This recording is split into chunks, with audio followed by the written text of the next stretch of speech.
The boardroom fell silent when Graham Jennings announced that half the executive team would be fired by Friday. But somehow he was still smiling like they had just won the lottery. Sophia Sinclair watched from her position near the back wall, notepad clutched against her chest like armor, as the CEO of Jennings Global Hotels gestured enthusiastically about restructuring and fresh starts. Everyone else looked terrified. Graham looked like he had just discovered Christmas came twice this year. She had been working as his executive assistant for exactly 2 weeks, and she still could not figure him out. "Change is opportunity," Graham said, his voice booming with genuine enthusiasm. He was 32, broad-shouldered, with dark hair that never quite stayed in place no matter how much product he used. "I know this sounds harsh, but we are building something incredible here. The people who stay will be part of something revolutionary in the hospitality industry." Sophia made a note to update the severance package calculations. She did not share his optimism about unemployment being an opportunity, but she was not about to say that out loud. She had learned early in life that keeping her thoughts to herself was safer than volunteering them. After the meeting dissolved into uncomfortable murmuring, Graham bounded over to her with that endless energy she found both exhausting and slightly fascinating. "Sophia, did you get all that? We will need to schedule individual meetings with each department head." "Can you make that happen by tomorrow?" "Already done," she said quietly, pulling up her tablet. "I scheduled them as you were talking. They are all confirmed." His face lit up like she had just told him he won the lottery. "You are incredible. Seriously, how did you even do that so fast?" Sophia felt her cheeks warm. She did not do well with praise. "I just sent emails. It is not that complicated." "Not that complicated," he repeated with a laugh. "Most people cannot schedule a dentist appointment without 3 phone calls and a minor breakdown. You just coordinated 8 executive meetings in 10 minutes. She wanted to disappear into the wall. Instead, she clutched her notepad tighter. "Is there anything else you need?" Graham studied her for a moment, his expression shifting to something she could not quite read. It made her nervous when people looked at her too closely. "You never smile," he observed. "Have I noticed that correctly, or am I imagining things?" Her stomach tightened. "I smile when something is funny or pleasant, and nothing I do qualifies." Sophia met his eyes briefly, then looked away. He had very green eyes, which seemed unfair for someone who already had enough going for him. "You fired half the executive team." "I said I was going to fire them. There is a difference, a slight one." To her surprise, he laughed. A real, genuine laugh that made several people in the hallway turn to look. "Fair enough. Come on, walk with me. I need coffee and I want to run something by you." She followed because that was her job, even though walking beside Graham Jennings felt like standing next to a bonfire. He radiated energy and positivity in a way that made her exhausted just watching him. He nodded and smiled at every employee they passed, remembered names, asked about kids and sick relatives. She took notes because someone had to keep track of these details, and she suspected Graham just genuinely remembered everything about everyone because he cared. That was unsettling. She had worked for wealthy men before. Caring was usually not high on their priority list. They reached the executive break room, which was less of a break room and more of a luxury kitchen that could have been in a magazine. Graham made a beeline for the espresso machine and started working it with the confidence of someone who had made thousands of cups. "You want one?" he asked. "No, thank you. Tea person, water person." He glanced over his shoulder with a grin. "You are going to make me work for every single detail about you, are you not? There is not much to know." She stood near the doorway, maintaining a professional distance. Her previous bosses would have preferred she stand outside entirely, but Graham had insisted she join him. I do my job, I go home, that is about it. Where is home? Brooklyn? Family? No. Something flickered across his face, quick and almost sad, before the sunny optimism returned. Friends? Not really. She shifted her weight, uncomfortable with the questions. You said you wanted to run something by me. Graham poured his espresso and leaned against the counter, studying her again with that intensity that made her want to bolt. The board thinks I am too optimistic. I know. You agree with them? Sophia hesitated. Honesty had gotten her fired before, but something about the way Graham asked made her think he actually wanted the truth. Yes. Instead of getting angry, he looked delighted. Finally, someone who will tell me the truth. Why? You just announced major layoffs while smiling like you were handing out winning lottery tickets. You talk about opportunity when people are losing their health insurance. You act like everything is an adventure when most people just want stability. Graham took a long sip of his espresso, processing her words. You think I do not care about them. I think you care. I just think you do not understand that not everyone sees the world as a series of exciting possibilities. Some people see it as a series of potential disasters they are trying to avoid. Like you, she felt exposed, like he had peeled back a layer she kept carefully in place. Like a lot of people. He set down his cup and crossed his arms, but his expression remained open, curious. What if I told you that my optimism is not because I do not understand how hard things can be? What if I told you I understand exactly how hard things can be, and I choose to be optimistic anyway? Sophia did not know what to say to that. She settled for, then I would say you are either very brave or very naive. Maybe both. He smiled, but it was different this time, quieter, more real. My parents died when I was 23, car accident. I inherited this company when I was barely old enough to rent a car, and everyone expected me to fail. The board, the employees, the media. Everyone. She had not known that. It had not been in any of the files she read when preparing for this job. I am sorry. Do not be sorry. Here is what I learned. I could spend every day terrified of making the wrong decision, or I could trust that even my mistakes would lead somewhere worth going. The second option seemed healthier. That seems like an oversimplification. Probably. He picked up his espresso again. But it got me through. Still gets me through. And yes, maybe I am too cheerful when delivering bad news, but I genuinely believe that the people we let go will land somewhere better. I believe the company will be stronger. I believe good things are possible even when everything looks terrible. Sophia wanted to argue, but there was something in his voice that stopped her. Conviction. Not the arrogant kind she had heard from other wealthy men who thought their money made them wise, but something earned through actual pain. You asked what I thought. I still think the board has a point. Graham laughed. Of course you do. That is why I hired you. You hired me because my resume was good.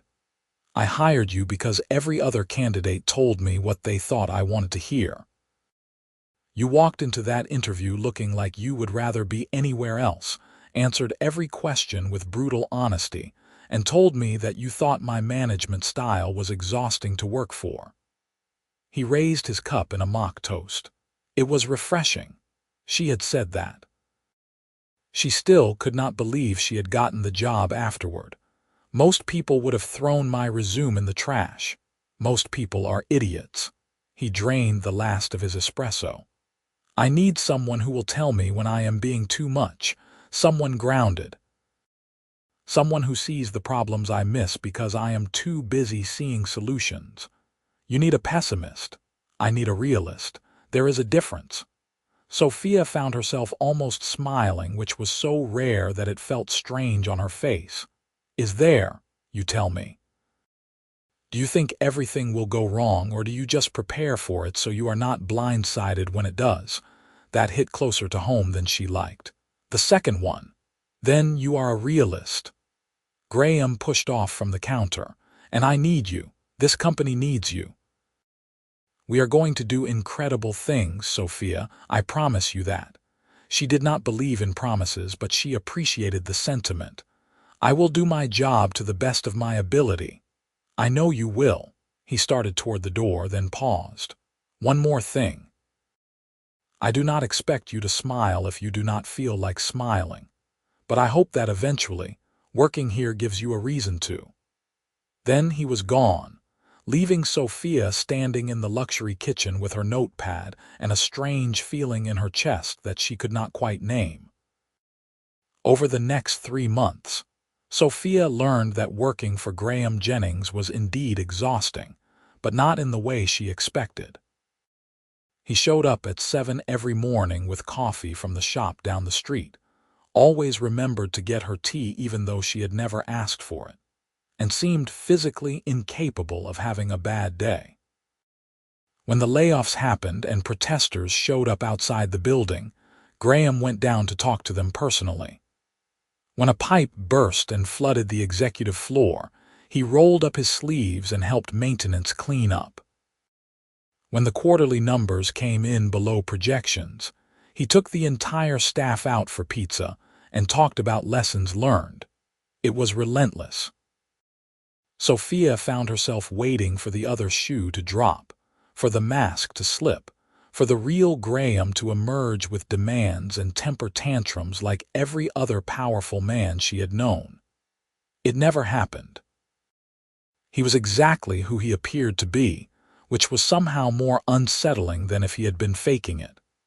"You are staring at me again," Graham said without looking up from his laptop. They were in his office late on a Thursday evening, going over the proposal for a new hotel in Miami. Everyone else had gone home hours ago, but Graham had asked if she minded staying, and Sophia had not minded because her apartment was just a place to sleep anyway. "I was not staring. I was thinking. About whether you are actually human or some kind of advanced android programmed to be relentlessly positive." He looked up with a grin. "Would you prefer I be more miserable? I would prefer you be more realistic." "Still not convinced I am a realist." Sophia closed her laptop. "Graham, the Miami deal is risky.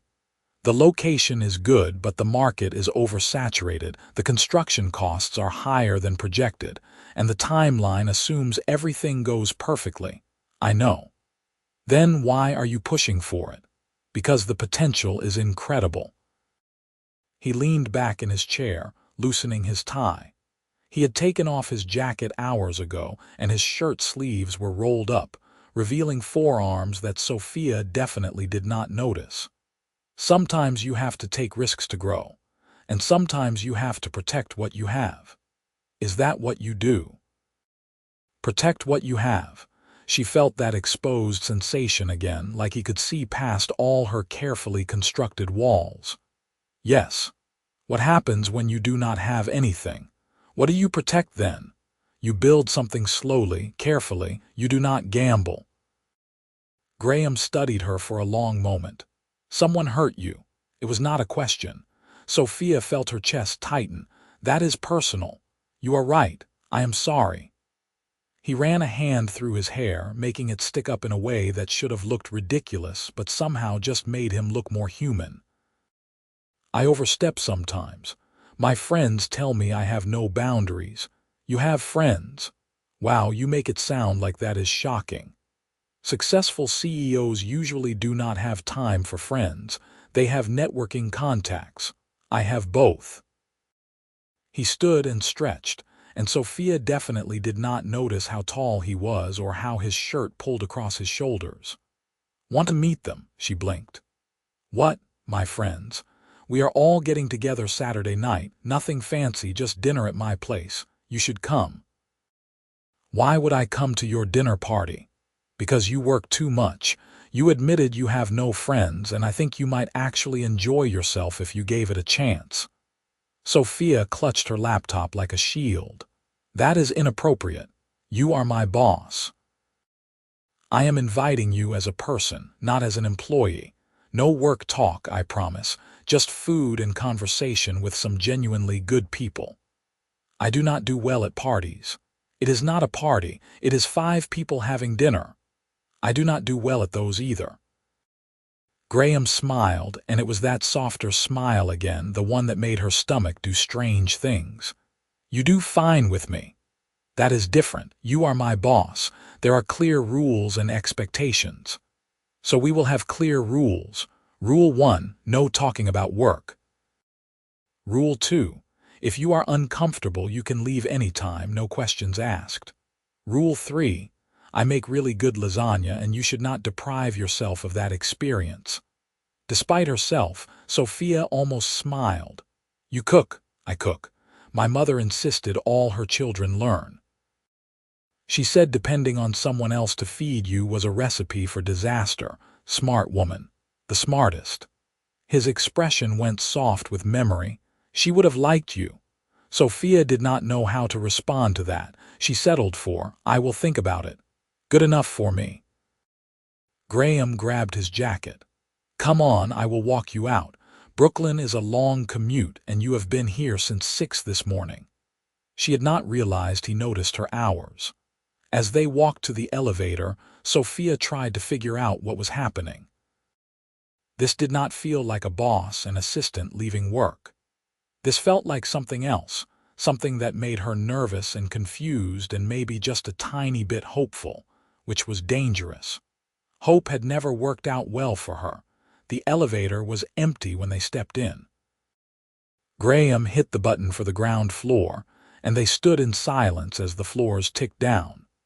Sophia became acutely aware of how small the space was, how close they were standing, how she could smell his cologne mixed with coffee and something uniquely him.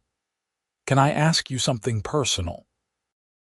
Graham said quietly, you can ask, I might not answer. Fair enough. He looked at her and his expression was serious now, none of the usual optimism shining through. Are you happy? The question caught her completely off guard. What? Happy, content, satisfied with your life. However you want to phrase it. Sophia did not know how to answer that. Happiness had never been the goal. Survival had been the goal. Safety, stability. I am fine. That is not what I asked. Why do you care? Because I spend more time with you than anyone else in my life, and I have never once seen you do something just because you wanted to. You work, you go home, you come back and work some more. That is not living, Sophia. That is just existing. She felt anger flash through her, hot and sharp. Not everyone gets to see life as one big adventure, Graham. Some of us have to be responsible. I am responsible. I run a company worth hundreds of millions of dollars. You inherited a company worth hundreds of millions of dollars. That is different. The elevator doors opened, but neither of them moved. Graham stepped closer, and Sophia could see real frustration in his eyes now, the first negative emotion she had ever witnessed from him. You think I do not know how lucky I am. You think I do not wake up every single day aware that I have opportunities most people never get. Then maybe you should stop acting like everyone can just choose to be happy. I am not saying everyone can just choose to be happy. I am saying you can choose to try. You can choose to let someone in. You can choose to take one evening off and have dinner with people who would probably really like you if you gave them a chance. You do not know me. I want to. The words hung in the air between them, heavy with implication. Sophia felt her heart hammering in her chest. This was crossing a line. This was dangerous. This was everything she had spent years avoiding. I should go, she said, her voice barely above a whisper. Graham stepped back immediately, giving her space. I am sorry. I pushed too hard. It is what I do, apparently. She should leave. She should walk away and re-establish professional boundaries and forget this conversation ever happened. Instead, she heard herself say, Saturday. What time? His face transformed, the sun breaking through clouds. 7. I will text you the address. I might not stay long. That is fine. And no work talk, No work talk. And if I hate it, I am leaving and we never speak of it again. Deal." He extended his hand, formal and businesslike, but when she took it, the handshake lasted a beat too long, his thumb brushing across her knuckles in a way that sent electricity up her arm. Sophia pulled away and walked out into the New York night, her mind racing.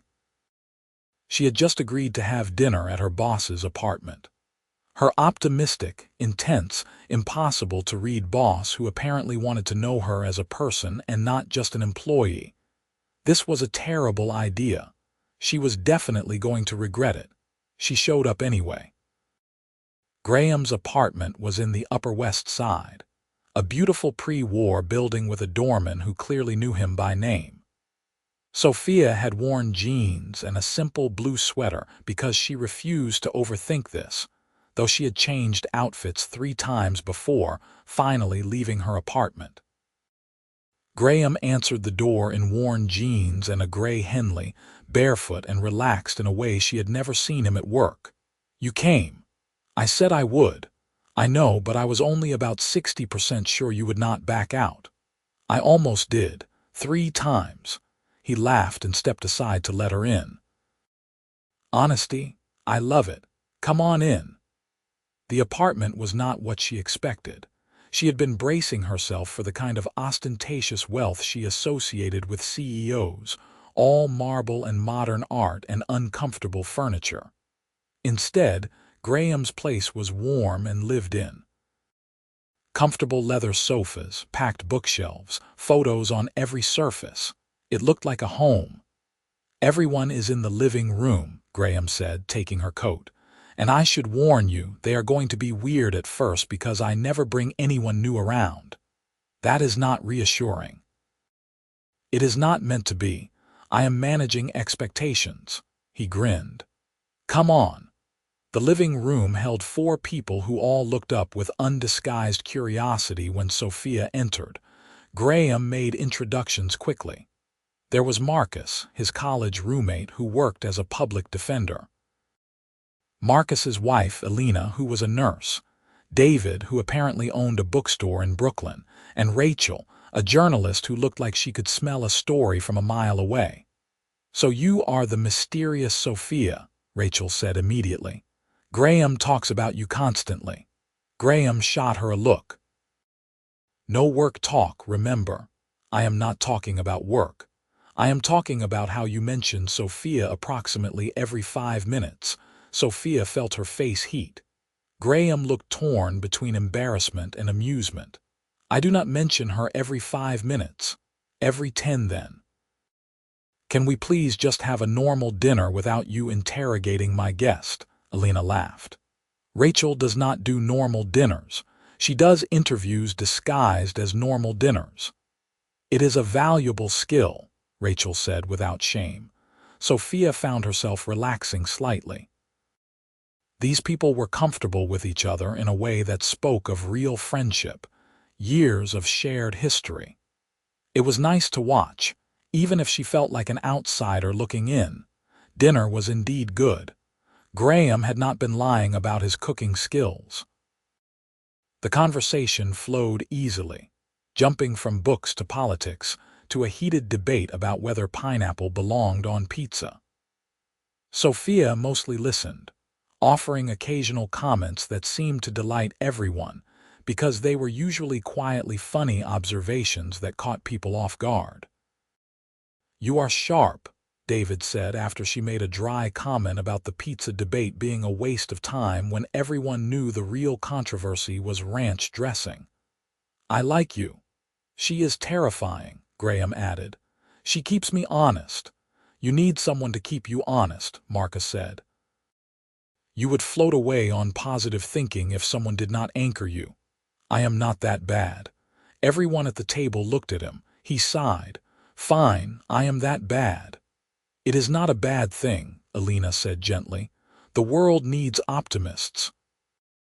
It just also needs pessimists to keep the optimists from making terrible decisions." "Realists," Sophia corrected quietly. "Not pessimists." Graham caught her eye across the table and smiled, a private moment in the middle of the group conversation that made her stomach flip. After dinner, while everyone else argued about what movie to watch, Graham pulled Sophia into the kitchen under the guise of helping with dishes. "You doing okay?" he asked, handing her a plate to dry. "I am fine." That is your default answer, you know. Maybe because it is usually true. Or maybe because you do not like admitting when you are not fine. Sophia dried the plate with more force than necessary. "You are very observant for someone who is supposedly oblivious to reality." "Ouch. You asked for honesty." "I did." He washed another plate, his shoulder brushing against hers in the small space. "For the record, I am really glad you came tonight." "Why?" "Because I like you." The statement was so simple, so straightforward that it took her breath away. "You do not know me. I am starting to." He turned off the water and faced her fully. "And I like what I am learning. I like that you are honest even when it is uncomfortable. I like that you are brilliant at your job but do not brag about it. I like that you are cautious because someone taught you the world was not safe and you are still here trying anyway." Sophia felt tears prick at her eyes, which was horrifying. She never cried.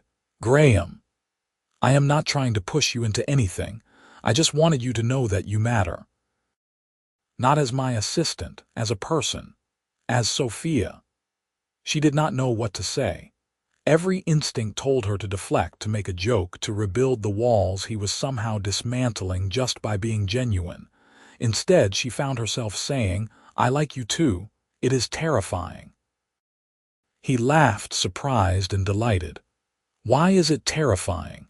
"Because you are my boss, and you are wealthy, and you are optimistic, and I do not understand how we could possibly work in any context outside of the office. We are working right now. We are doing dishes." "Exactly." "Very domestic, very normal." He was teasing now, eyes bright with amusement. "Want to really push boundaries? We could watch a movie with everyone else. Now you are just being reckless." They ended up watching a movie, though Sophia could not have said what it was about because she was hyper-aware of Graham sitting next to her on the sofa, close enough that their shoulders touched, his arm stretched along the back of the couch behind her. It felt easy and terrifying all at once. When she left that night, Graham walked her down to get a cab despite her protests. "Tonight was good," he said as they waited on the street corner. "It was tolerable," high praise from Sophia Sinclair. She almost smiled. "Your friends are nice. They liked you." "Marcus told me you are good for me." "Marcus does not know me. He knows I am happier when you are around." A cab pulled up, saving her from having to respond to that. But as she slid into the back seat, Graham leaned down to the window. "Sophia, same time next week. That is pushing your luck." "That is what I do." Against her better judgment, she found herself nodding. And the next week, she showed up again. And the week after that. Gradually, the dinner group became a regular part of her life, something she looked forward to even though she would never admit it out loud. Work became more complicated because now Sophia was hyper-aware of Graham in a way that made focusing difficult. The way he gestured when he talked. The way his face lit up when he figured out a solution to a problem. The way he always asked her opinion and actually listened when she gave it. She caught herself staring more than once and had to force her attention back to her work. 4 months after that first dinner, the company landed a major deal with an international hotel chain. It was the kind of deal that would expand Jennings' global hotels into 12 new markets and secure the company's position as an industry leader. Graham had worked on it for over a year, and Sophia had been instrumental in organizing the endless meetings and negotiations. When the contracts were signed, Graham insisted on taking Sophia out to celebrate.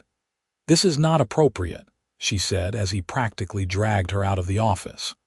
"We are celebrating a professional victory with a professional dinner. It is completely appropriate." "You said we are going to per se.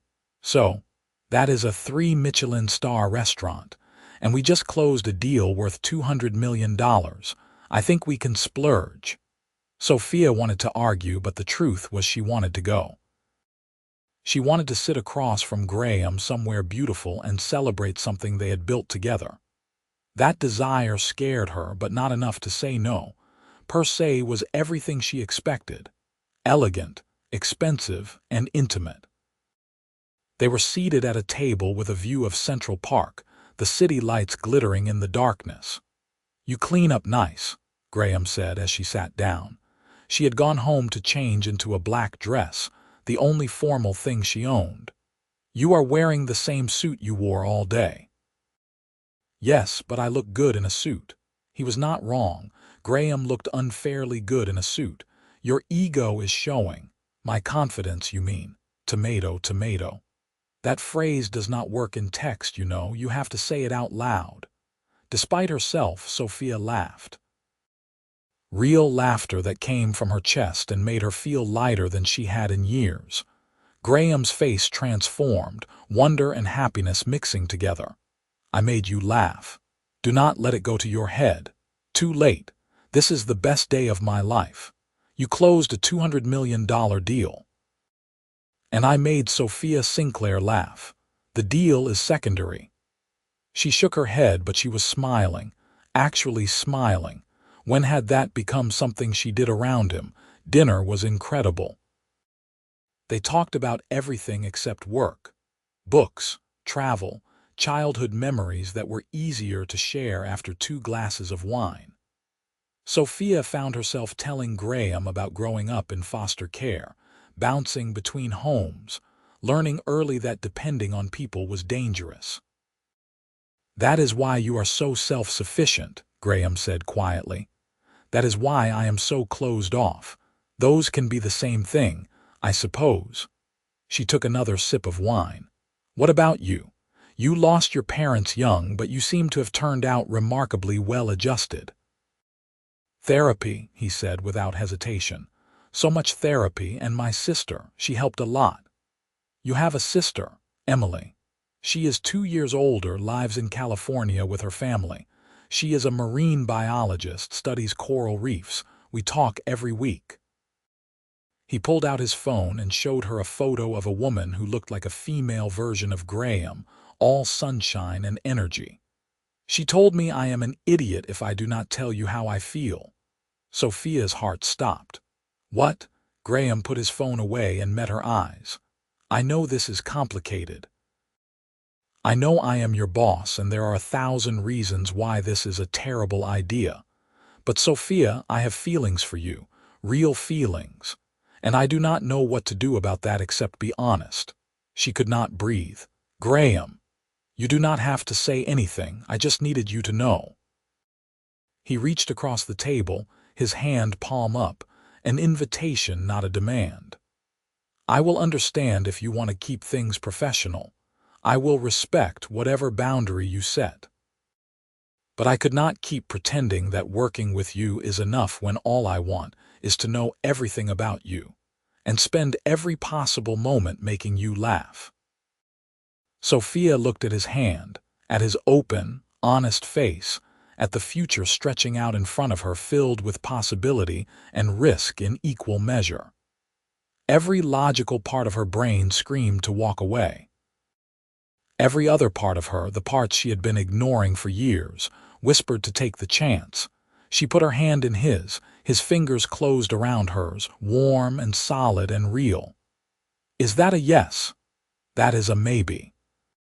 "That is a I am terrified, and this is probably a mistake, but I cannot stop thinking about you and it is driving me crazy." Graham's smile was radiant. "I will take it." They sat there holding hands across the table while the city sparkled outside, and Sophia felt something shift in her chest. Some locked door opening just a crack to let light in. The next morning, Sophia submitted her 2 weeks' notice. Graham stared at the paper on his desk like she had just handed him a bomb. "What is this?" "My resignation." "Why?" "Because I cannot work for you and date you. That is inappropriate and complicated and exactly the kind of situation that ends badly. He stood up, running both hands through his hair. Sophia, you do not have to quit. We can figure this out. How? You are the CEO. I am your assistant. There is no version of this that does not involve conflicts of interest and ethical problems. So we keep it professional at work. We tried that. It did not work. Graham circled his desk and stood in front of her, close enough that she had to tilt her head back to meet his eyes. What if I promote you? That is worse. Then it looks like you promoted me because we are dating. What if you transfer to a different department? I am good at being an executive assistant. I do not want a different job just to avoid complications. He looked genuinely distressed now, which sent a pang through her chest. I do not want you to leave. I do not want to leave either. But one of us has to be realistic about this situation, and since that is never going to be you, it has to be me. Graham cupped her face in his hands, gentle and desperate. Stay, please. We will figure something out. I will talk to HR. I will establish protocols, whatever it takes. Graham. I just got you. I am not ready to lose you. You are not losing me. I am just not going to work here anymore. That is semantics. That is reality. He pressed his forehead against hers, and they stood there in his office breathing the same air. You are the most frustrating person I have ever met. You are the most impossible person I have ever met. We are quite a pair. We really are. He kissed her then, soft and sweet and full of promise. When they broke apart, Sophia felt tears on her cheeks. I am really bad at this, she whispered, at kissing, because I thought that was pretty good, at letting people in. Lucky for you, I am patient. You are the least patient person I know. For you, I will learn. In the end, they compromised. Sophia gave her notice, but agreed to stay for a month while they found and trained her replacement. Graham talked to HR and established clear policies about workplace relationships, making everything transparent to avoid any appearance of impropriety. It was messy and complicated and required endless conversations about boundaries, but they made it work. Sophia's last day at Jennings Global Hotels was bittersweet. The staff threw her a small party, and she was touched by how many people had kind words to say. Graham gave her a recommendation letter so glowing that it was almost embarrassing. You wrote that I am the most competent person you have ever worked with, she said, reading it in his office. You are. And that any company would be lucky to have me. They would be. And that I have an extraordinary ability to balance vision with practical execution. All true. He leaned back in his chair, watching her with undisguised affection. What, you think I am biased? You are extremely biased. Maybe, but I am also right. She ended up taking a position as operations manager for a non-profit that built affordable housing. It was meaningful work, challenging in different ways, and it felt good to be part of something that helped people directly.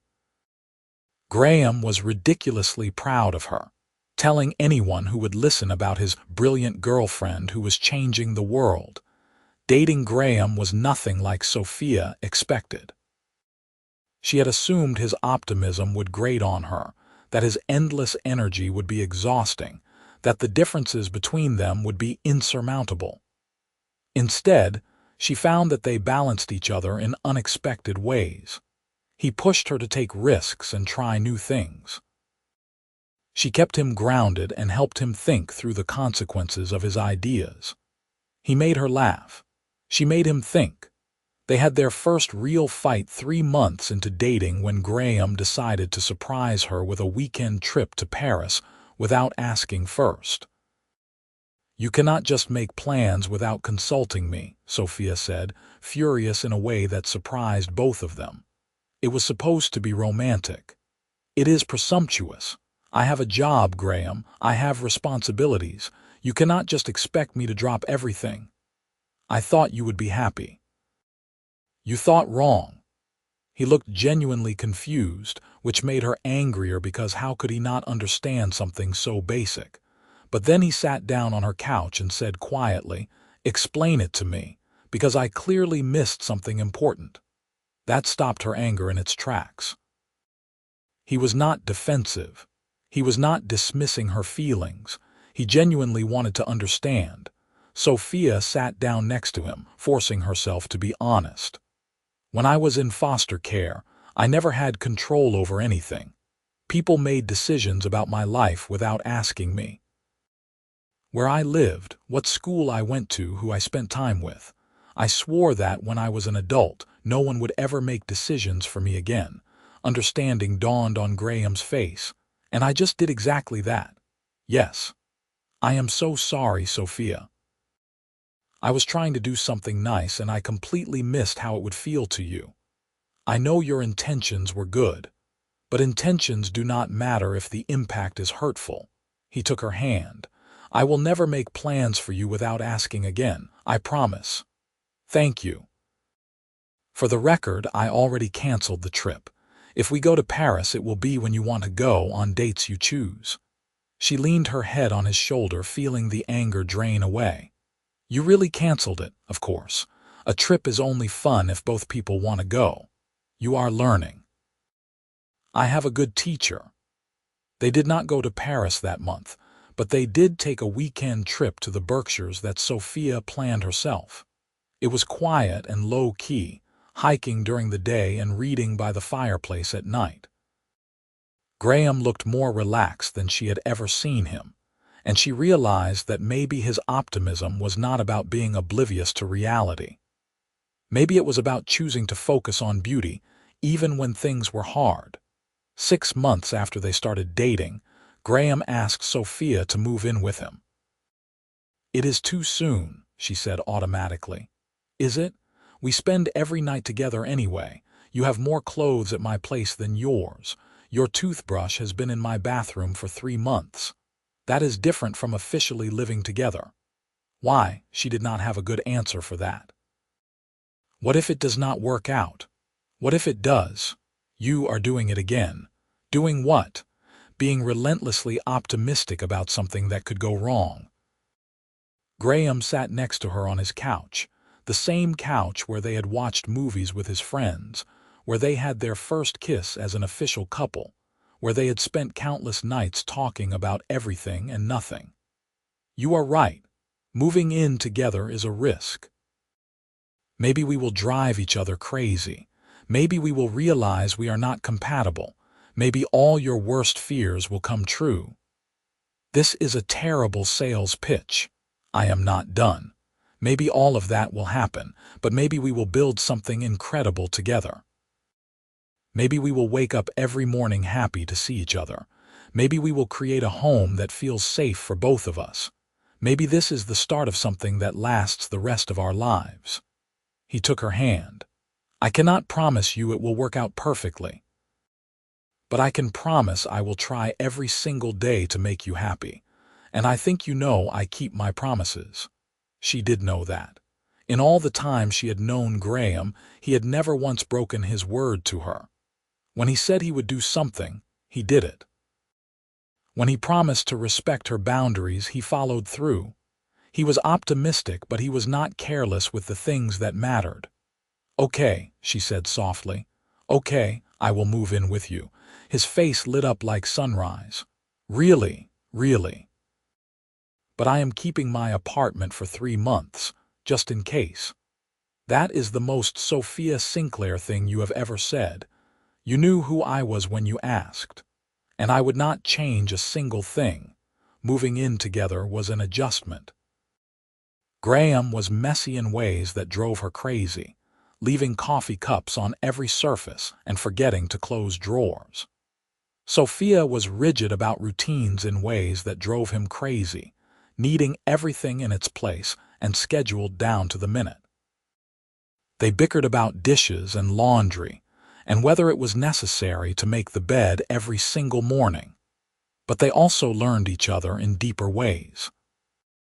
She discovered that Graham sometimes woke up at 3 in the morning, gripped by anxiety about whether he was doing enough, being enough, living up to his parents' memory. She would hold him in the darkness and remind him of everything he had accomplished, all the lives he had touched through his business and his kindness. He discovered that Sophia had nightmares sometimes, dreams of being abandoned or forgotten. He would wake her gently and make her tea and talk about nothing important until she felt grounded again. They were different, but the differences worked. Where she saw obstacles, he saw opportunities. Where he saw endless possibilities, she saw practical steps. Together, they created something neither could have built alone. A year into living together, Graham took Sophia back to Per Se, the restaurant where he had first told her how he felt.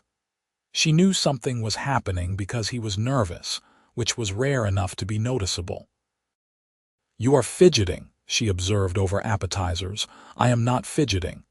You have rearranged your silverware 3 times. I like symmetry." "Since when?" He sighed and reached across the table to take her hand. "You know me too well." "Is that a bad thing?" "It is terrifying." But he was smiling. "Sophia, I had a whole speech planned. I practiced it 17 times, but now that we are here I do not remember any of it." Her heart was racing. "Graham, what is happening?" "I am trying to ask you to marry me, but I am apparently terrible at it." The world tilted. "What?" "I want to marry you. I want to spend the rest of my life making you laugh and arguing about whether we need to make the bed and holding you when you have nightmares.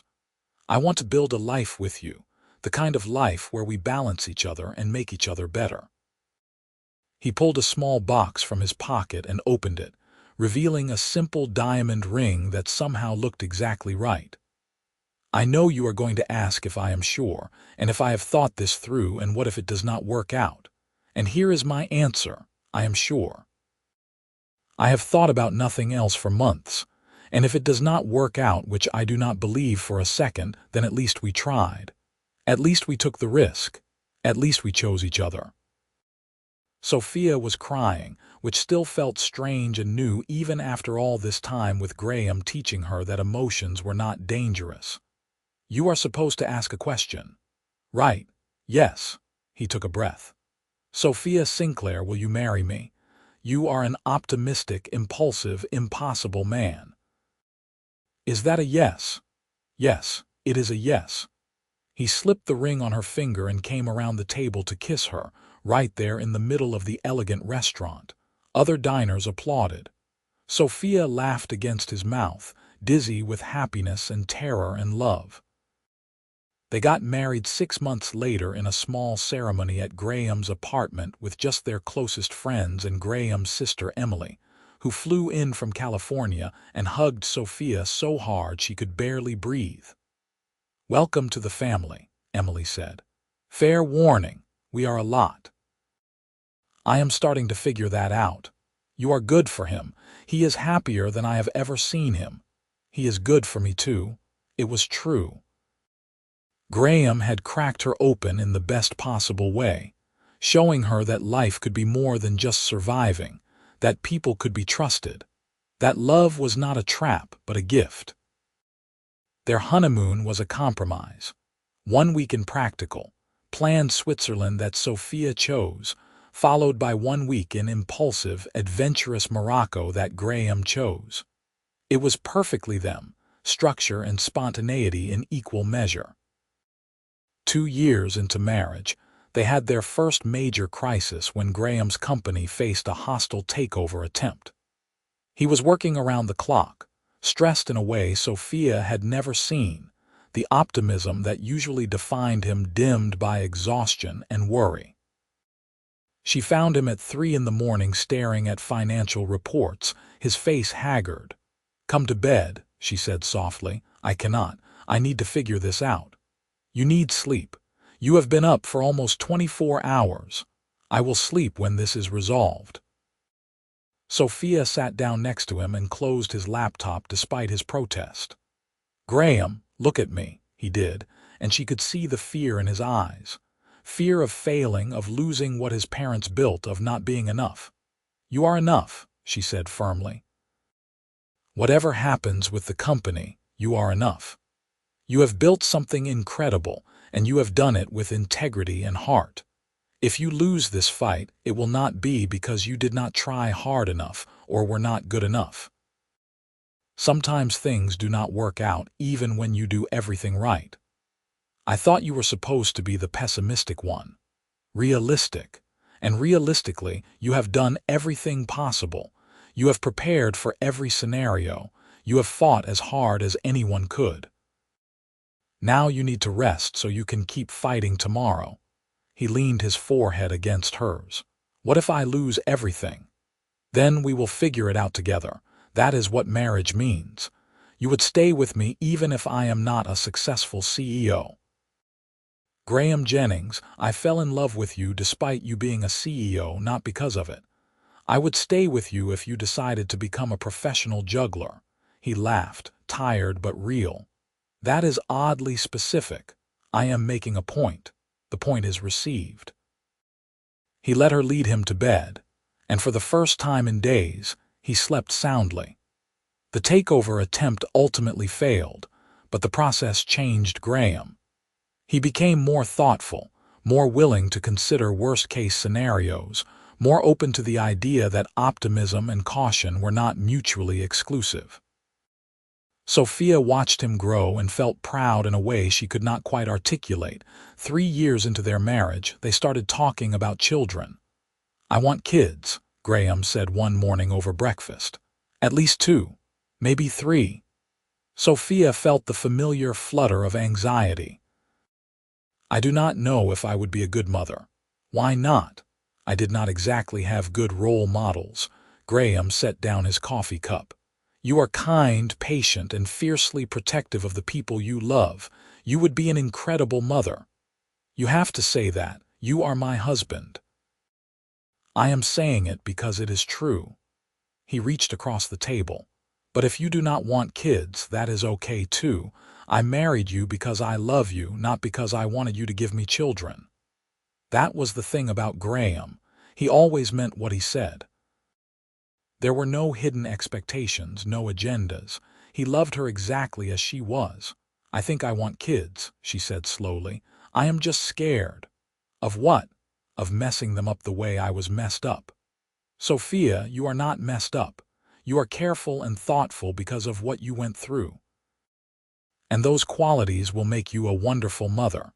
You will teach our kids to be prepared for the world while I teach them to be excited about it. We will balance each other out, just like always." She wanted to believe him. And slowly, with time and therapy and endless conversations, she did. Their daughter was born on a rainy Tuesday in October. They named her Grace Michelle Jennings. Grace after Graham's mother and Michelle after Sophia's favorite foster parent, the one woman who had been genuinely kind during a difficult childhood. Holding Grace for the first time, Sophia understood what Graham had been trying to tell her all along. Love was not about being perfect. It was about showing up and trying and being willing to take risks even when you were terrified. "She is perfect," Graham whispered, tears streaming down his face. "She is ours," Sophia said, and for the first time in her life she felt completely at peace. Grace was 2 when they had their son, Henry David Jennings. He had Graham's temperament, sunny and curious and utterly fearless. Grace was more cautious, more observant, more like Sophia. Together, they were chaos and joy and exhaustion and love. Graham was an involved father in a way that surprised no one who knew him. He changed diapers and gave bottles and stayed up through sleepless nights without complaint. He read bedtime stories with silly voices and built elaborate pillow forts and treated every tantrum as a teaching moment rather than a crisis. Sophia learned to relax, to let go of her need for complete control, to trust that mistakes were not disasters. She learned that sometimes plans changed and routines got disrupted, and life went on anyway. She learned that Graham had been right all along. Optimism was not about ignoring reality.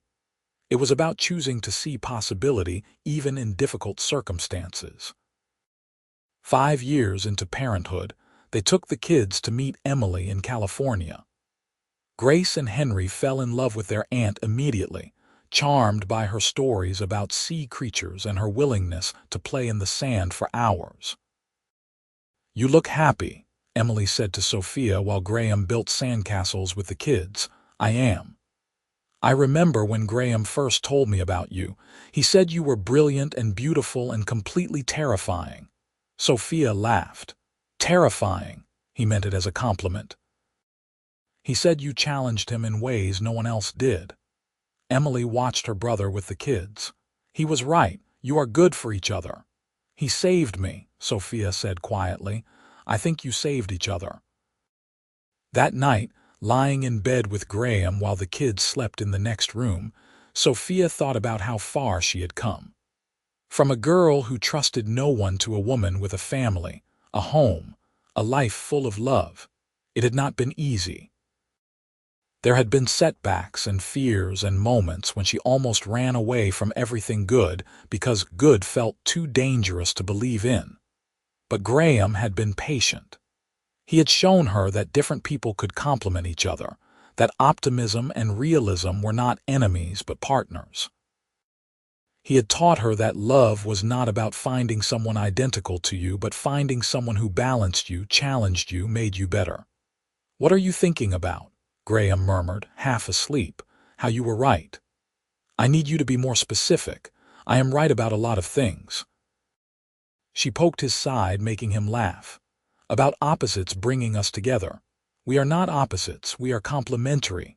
"Fine. About complementary people bringing us together." He pulled her closer. "I love you, Sophia Jennings." "I love you too, Graham Jennings." 10 years after that first dinner at his apartment, they stood in the kitchen doing dishes together, while Grace and Henry argued about whose turn it was to choose the movie. It was mundane and ordinary and absolutely perfect. "You know what I realized today?" Graham said, handing her a plate. "What? You smile all the time now." Sophia paused, considering. He was right. Somewhere along the way, happiness had stopped being a rare exception and started being her default state. "I have reasons to smile. You always did. You just needed to learn to see them. You taught me. You let me." That was braver. They finished the dishes in comfortable silence, the kind that only comes from years of knowing someone completely. In the living room, Grace and Henry reached a compromise on the movie choice, their voices rising in excitement. "They are so much like us," Sophia observed. "Grace is you. Henry is me. We created perfect little versions of ourselves." Terrifying thought, the best kind of terrifying. Later that night, after the kids were in bed and the house was finally quiet, Graham found Sophia on the balcony looking out at the city lights. "You okay?" he asked, wrapping his arms around her from behind. "More than okay." She leaned back against him. "I was just thinking about the boardroom." "Which boardroom?" "The first one. Where you announced layoffs with a smile and I thought you were completely out of touch with reality." Graham laughed. "I remember. You looked at me like I was an alien. You kind of were. You were nothing like anyone I had ever met." "In a good way or bad way?" "Both. You terrified me because you made me feel things I had spent years avoiding. And now I cannot imagine my life without you, without this." She gestured at the apartment, the sleeping children, the life they had built. "You were right about so much. About taking risks, about trusting people, about choosing optimism even when it is scary." "You were right about things too," Graham said. "About being prepared, about thinking through consequences, about protecting what matters. We balance each other. We do." They stood there together, two people who should not have worked on paper but fit perfectly in reality. An optimistic CEO and his reserved wife, brought together by their differences, strengthened by their willingness to learn from each other. "Hey, Sophia," Graham said softly. "Yes, thank you." "For what?" "For taking a chance on me, for letting me love you, for building this life with me." She turned in his arms and kissed him, pouring everything she felt into that moment. When they broke apart, she said, "Thank you for being patient, for seeing me when I was trying to be invisible, for teaching me that love does not have to be scary." "It is a little scary," he admitted. "A little scary is okay. As long as we are scared together." "Exactly." They went back inside, checked on the sleeping children one last time, and got ready for bed. It was routine, ordinary, the kind of moment that made up a life. But Sophia had learned that ordinary moments were the most precious ones, the quiet spaces between excitement where real love lived. Years continued to pass. Grace grew into a thoughtful teenager who wanted to be an architect, designing homes for people who did not have them.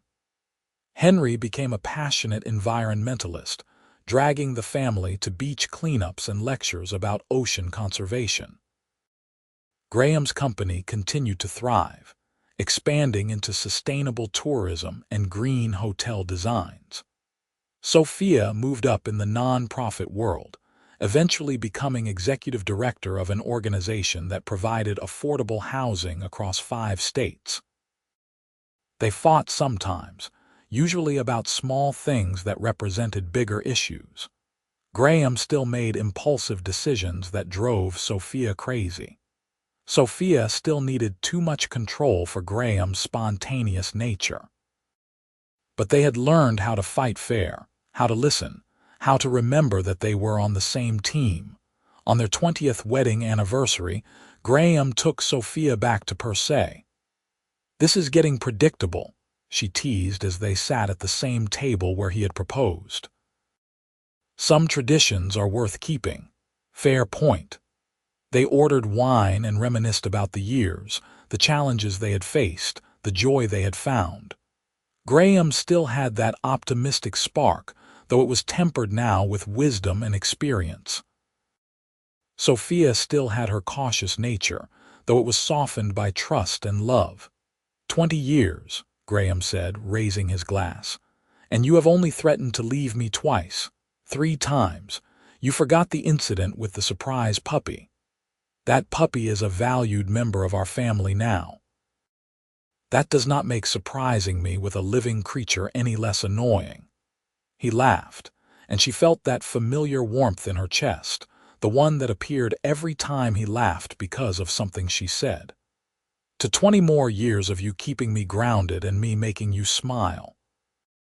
"To balancing each other out," Sophia countered. "Better. To balancing each other out." They clinked glasses and drank, and Sophia thought about the girl she had been when she first walked into Graham's office. That girl would not have believed this ending was possible. She would not have trusted the happy parts, would have been waiting for disaster, would have been planning her escape. But she had learned. Slowly, painfully, wonderfully, she had learned that not everyone left, that some people stayed even when things got hard. That love could be a safe place instead of a trap. And she had Graham to thank for that, the optimistic CEO who had seen something in his reserved assistant and had been patient enough to wait while she learned to see it too. "What are you thinking about?" Graham asked. "How different I am from who I was when we met." "You are not that different. You are still brilliant and cautious and sharp as hell. But I smile now. You do. I am very proud of that accomplishment. Your accomplishment, our accomplishment. You did the hard work. I just provided encouragement." Sophia reached across the table and took his hand, the same gesture he had made 20 years ago when telling her he had feelings for her. "I love you, Graham, even when you drive me crazy. Especially when I drive you crazy. Maybe especially then." They stayed at dinner for hours, talking and laughing and remembering. When they finally left, walking out into the New York night that felt different than it had 2 decades ago but still held the same electricity, Graham pulled her close. "Ready to go home?" he asked. "Always." Home was not the Upper West Side apartment anymore. They had moved to a brownstone in Brooklyn when the kids were small, wanting more space and a real yard. It was chaotic and full of life, exactly the kind of home Sophia never imagined she would have.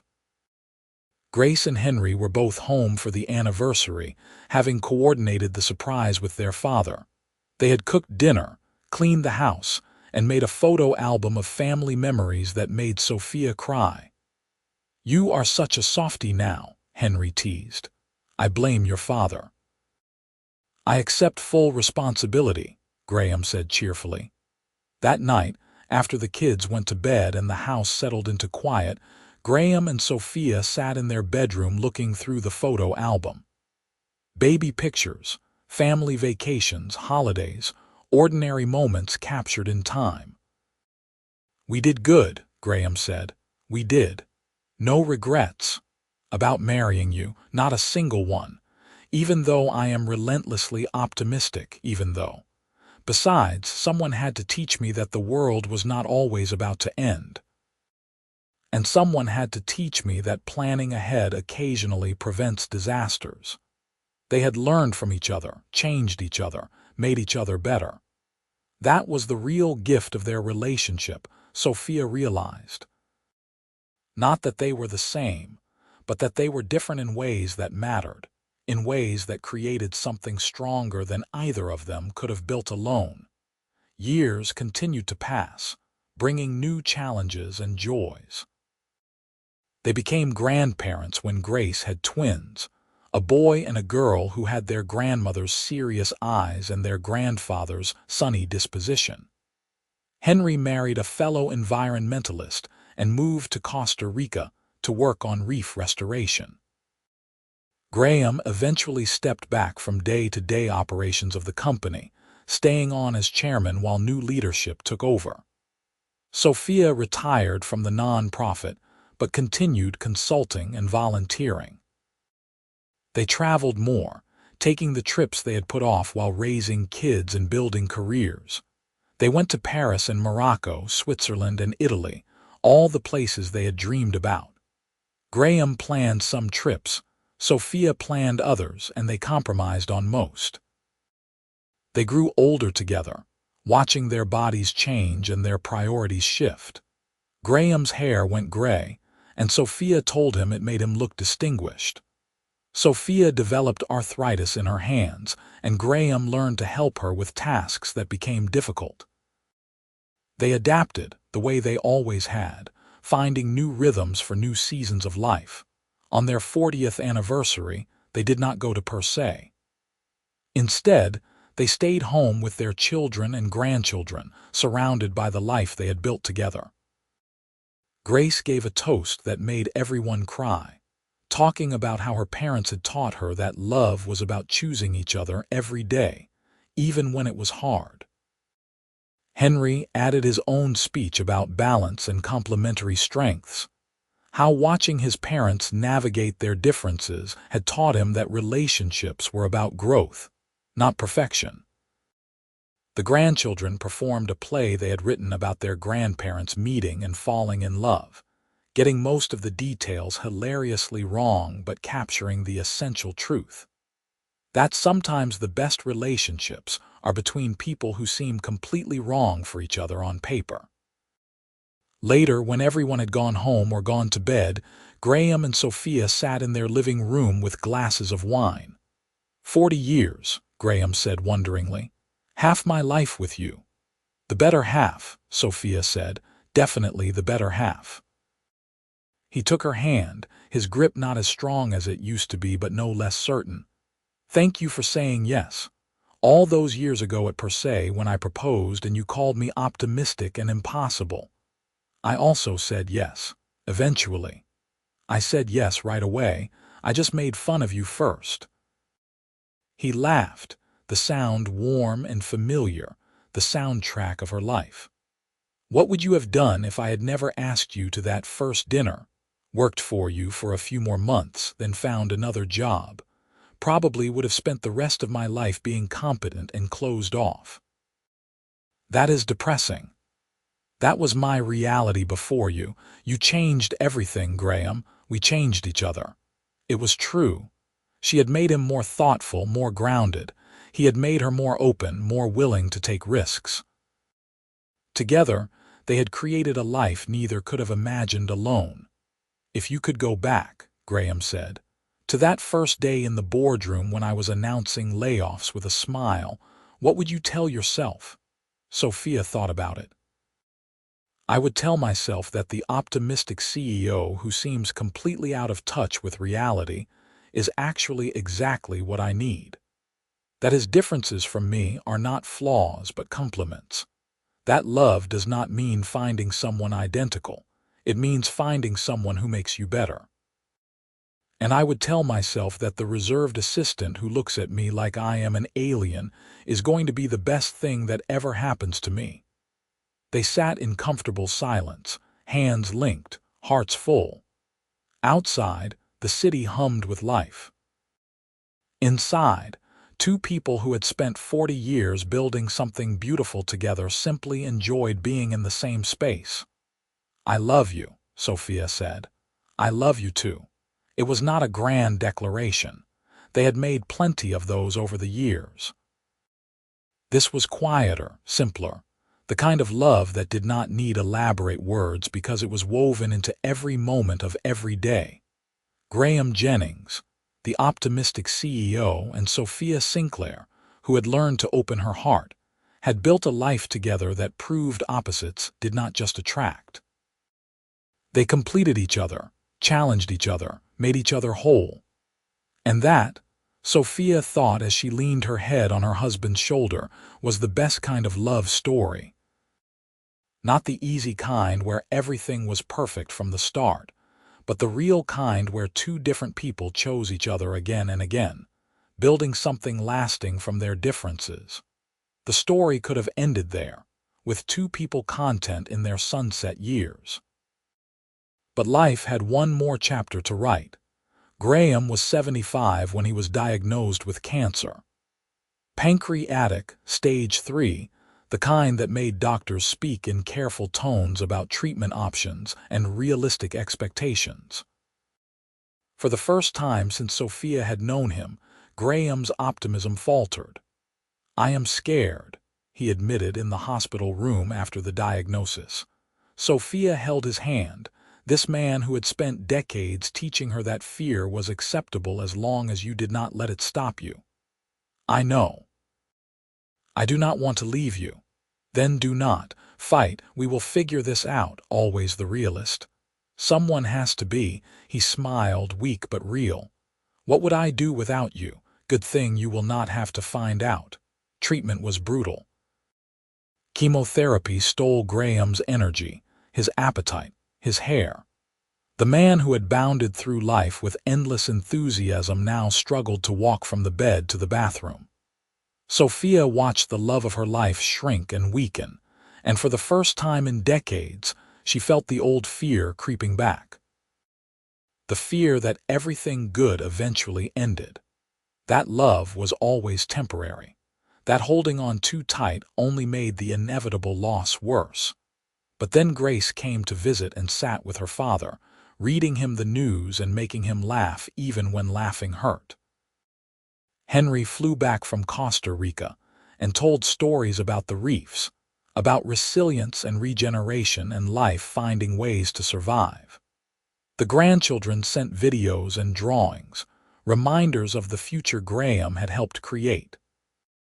And Sophia remembered what Graham had taught her, that optimism was not about denying reality but about finding hope within it. "You are going to beat this," she told him on a particularly difficult day. "You do not know that." "No, but I choose to believe it anyway." Graham looked at her with wonder. "Listen to you, choosing optimism. You have corrupted me over the years." "Best thing I ever did." The treatment worked. Not perfectly, not easily, but enough. The cancer went into remission. Graham regained his strength slowly, stubbornly, with Sophia by his side every step of the way. "We are not done yet," he said when he finally came home from the hospital. "Not even close," Sophia agreed. They had 5 more good years. Years of grandchildren's graduations and family dinners. Years of quiet mornings and comfortable evenings. Years of simply being together, which turned out to be the most valuable thing of all. Graham died peacefully at 80, surrounded by his family, his hand in Sophia's. His last words were, "Thank you for the adventure. Thank you for teaching me how to have one," she whispered back. The grief was immense. Sophia had spent 45 years with Graham, had built her entire adult life around the certainty of his presence. Without him, the world felt smaller, quieter, less colorful, but she had learned from him. She had learned that love did not end when someone died, that the lessons they taught lived on, that choosing to remember joy instead of only mourning loss was its own kind of courage. Sophia lived another 10 years after Graham died. She spent them with her children and grandchildren, sharing stories about the man who had changed her life. She volunteered with the non-profit she had once directed. She traveled to places she and Graham had always meant to visit. She smiled, genuinely and often, because he had taught her how. On what would have been their 55th anniversary, Sophia sat in the park where Graham used to take the kids to play. She thought about the girl she had been when they met, scared, closed off, convinced that protecting herself meant never letting anyone in. Graham had shown her a different way. He had been patient when she was difficult, optimistic when she was pessimistic, open when she wanted to hide.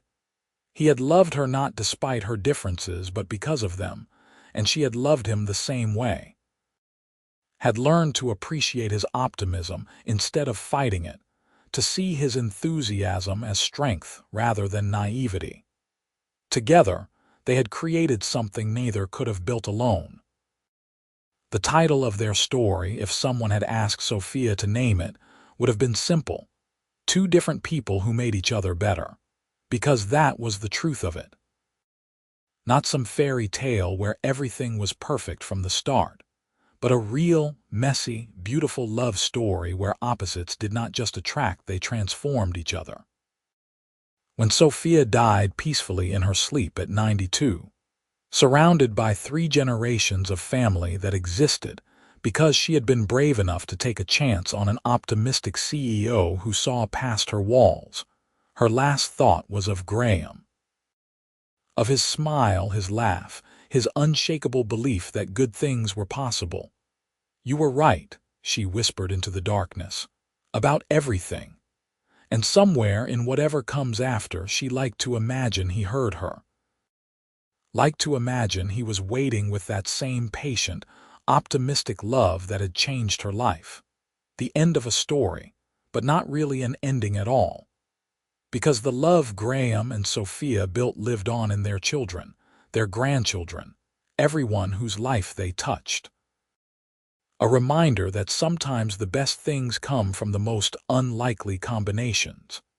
That optimists need realists and realists need optimists. That love is not about finding someone the same but finding someone who makes you better. And that, more than anything, was the legacy they left behind.